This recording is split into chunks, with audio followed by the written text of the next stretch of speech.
Tomato and herb veggie pasta. As always, subscribe to my YouTube channel. Help me get to my first 1,000 subscribers and be my day one. So let's go ahead and get started. So what I'm doing is just boiling the pasta. It's ronzoni veggie pasta. It's one of the better veggie pastas in my honest opinion.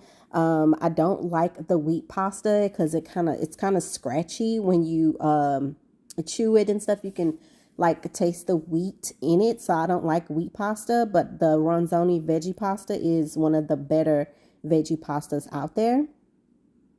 And I'm also using San Marzano tomatoes. The San Marzano tomato, it has like a very good sweet flavor, and it's very tender and it's easier to break down compared to some of the other tomatoes that are out there. The San Marzano tomato makes a really good sauce, but I'm not going to break the tomatoes all the way down into a sauce. I'm still going to have the tomato with the pasta and just have some of the sauce, but not break it all the way down into sauce. So here I'm over on the other side of my kitchen, and I'm cutting fresh basil from my hydroponic herb garden. If you ever get a chance to buy one of these, you can find them on Amazon. And if you ever get a chance to just grow your own herbs, like fresh herbs in the kitchen, this has improved my food so much because the herbs are so fresh, and you get like a full bodied flavor from fresh herbs.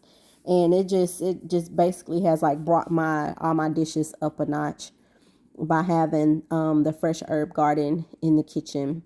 And the water and everything is in there, the light is there, it just kind of pretty much takes care of itself, but you just have to make sure the water is in there, that's all. And this is Italian basil that I'm actually like going through and I'm cutting off. I'm looking for the larger leaves to cut, because every time I cut a large leaf off, it actually helps the plant stand up, because the larger leaves basically weigh the plant down. So I'm looking for the large leaves to cut, and the smaller ones I'm just going to leave them there so they can grow a little more.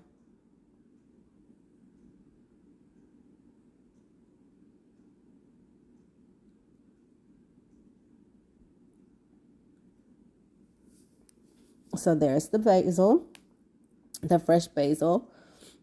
And here I am adding garlic. I like a lot of garlic. You don't have to put a lot of garlic in yours, but I added the garlic here, and I went ahead and I like to like roast my herbs and spices to kind of open them up a little bit to make them more make them have more flavor and taste to the herbs and spices that I added to the skillet. So basically I have the olive oil, and then I added the herbs and spices, let them cook a little bit, and then add the garlic and then the tomato on top. And then here I'm just kind of breaking the tomatoes up a little bit.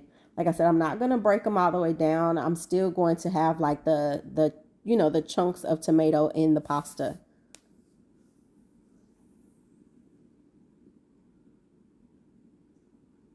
And just stirring everything around, make sure it gets a good simmer, and just cook everything down.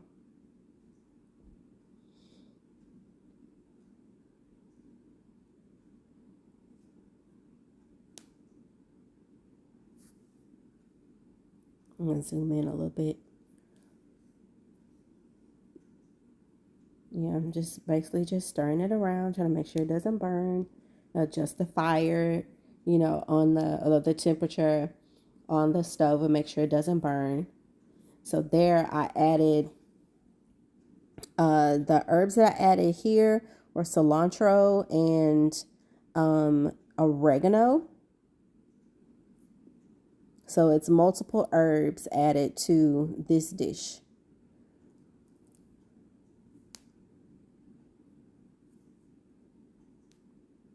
I'm just going to keep stirring around and make sure it just simmers and cooks together really good. but not to the point where the sauce is smooth. Like I still want, like chunks of tomato in the pasta.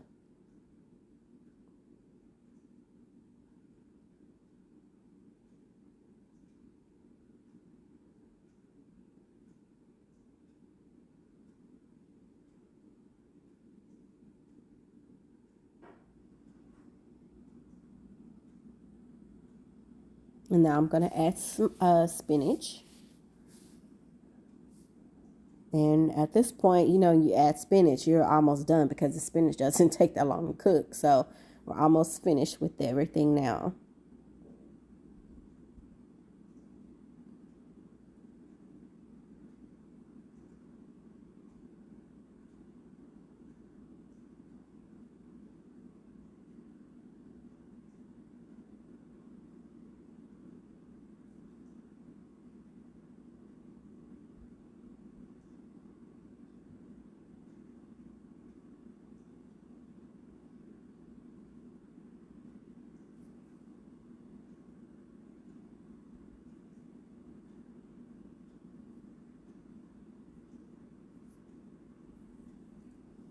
Okay, and here's the basil.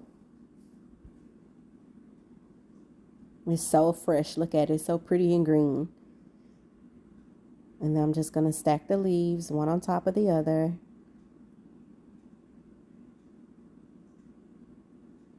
And roll it up.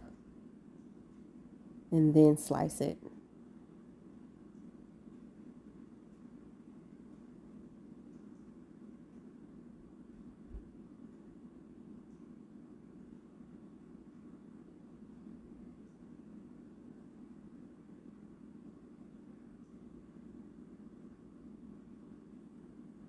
And then I'm just going to go ahead and put it in the sauce.